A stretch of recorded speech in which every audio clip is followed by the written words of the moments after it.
So you know that the Pentagon just lost $2 trillion again. They did it in 2001. They couldn't find $2 trillion.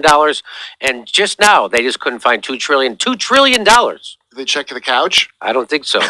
Well, now, guess what? The Senate negotiators agree to add $45 billion to Biden's defense budget. Now, $45 billion is enough to end homelessness in America. They're not going to do it.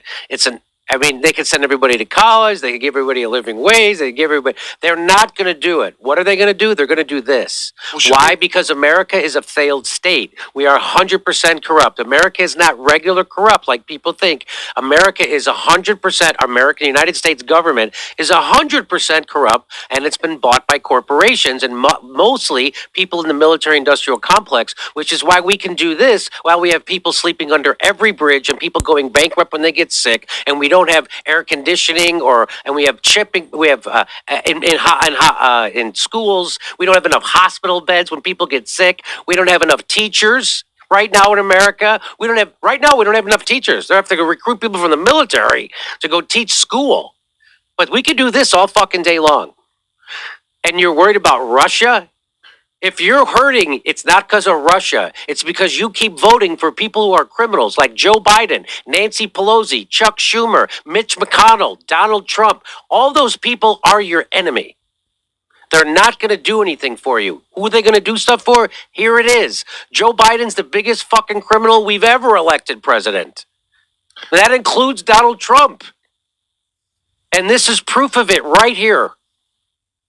You know, all those awesome movies and that montage from the other segment, they're not even going to make awesome movies like that for you anymore. No. You get nothing, and you'll get nothing and like it, like Judge Smales said in Caddyshack. An emerging compromise on annual defense policy legislation will endorse a $45 billion increase to President Joe Biden's defense spending plans. There's nothing...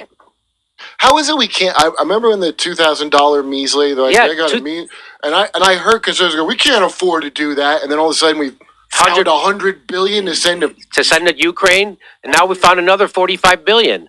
I hope if you're conservative, it's starting to dawn on you that you're getting tricked a little bit. The deal would set the budget top line of the fiscal 2023 National Defense Authorization Act at $847 billion for national defense, and would go as high as $858 billion when including programs that fall outside the jurisdiction of the Senate, House, and Armed Services Committee. Though the major bill is still in late stages of negotiations, lawmakers are poised to deliver a second straight bipartisan rebuke to the Biden administration's defense spending plans. The White House sought $802 billion for the national defense spending budget. They're calling this a rebuke. When was the last time someone rebuked you by giving you more money than you asked for? I mean, they're going to have to give him $2 trillion because we're going to lose another $2 trillion. This is all not enough. Can I get a kiss? No, she rebuked him. But how about a blowjob?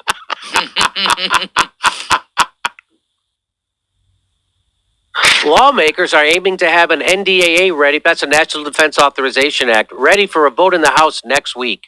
From there, it would go to the Senate. If approved, would head to the Biden's for signature. Negotiators have been tight-lipped on how they resolve the top line, but a compromise was just, how about we all just totally loot the Treasury? Is that a compromise? Jimmy, compromise. How do you think this will do versus paid sick leave? For They can't give paid. You know how much paid sick leave for the railroad workers would cost? $275 or $300 million. No, we need every penny. $45 billion is given. Why not give that to?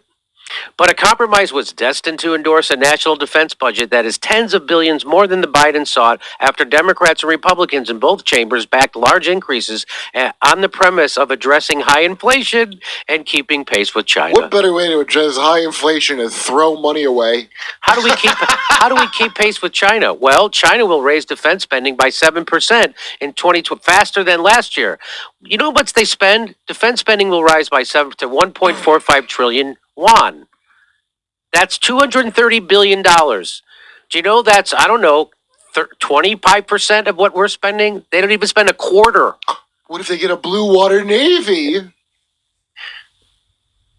The total U.S. defense budget for 2022 comes in at just under $770 billion.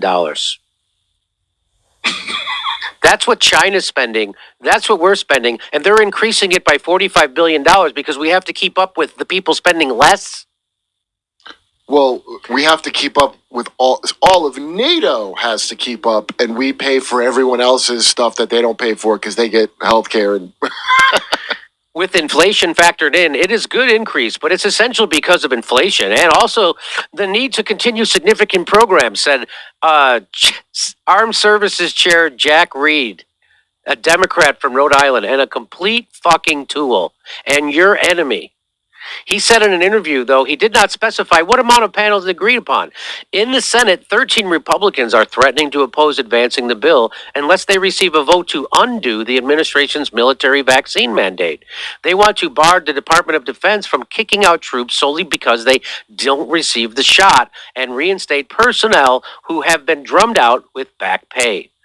While the Department of Defense certainly must make decisions that will bolster military readiness, the effects of the mandate are antithetical to the readiness of our forces, and the policy must be revoked, said the GOP. Rand Paul says, so how do the big spenders from both parties in Congress respond to the Pentagon failing to track $2.1 trillion? They increased the Pentagon budget. That's the penalty. The Pentagon bill now totals $857 billion. That's $55 billion more than the president requested. It's more than we spend on transportation, veterans education, justice, international affairs, the environment, housing, science, space, job training, and employment combined. So if you don't think you're living in a complete, so you think Trump was corrupt? we had that school. He has that Trump University. You have no idea how much corruption is in $857 billion. By the way, that's just what's on the books. That's just what's that on the you're books. allowed to see, not the secret books. You can end homelessness with less than $55 billion. A budget is a reflection of values, and we should value our unhoused neighbors and provide them resources, not further expand the military-industrial But what complex. about the moral hazard of that?